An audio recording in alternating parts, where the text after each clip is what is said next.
Masagi chahi kuntra suraba singna skincare gi potlam sing sizinabada retinoid yawba product PA++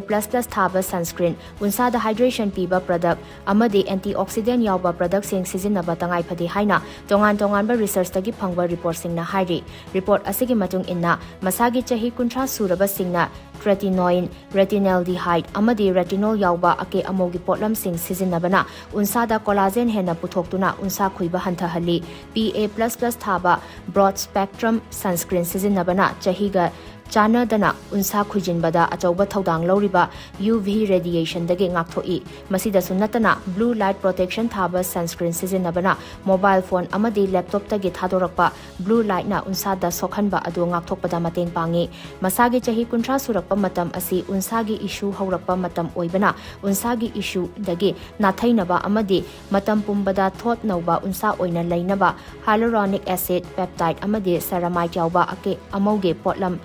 Sizinaba tangai phade masida sunatana ayuki matamda vitamin C amadi numidangi matamdana niacinamide yawba serum amadi cream sizinabana pollution amadi stress na unsada sokhan basing adu hantha handuna thot nauba unsa oihali haina report asina makhatari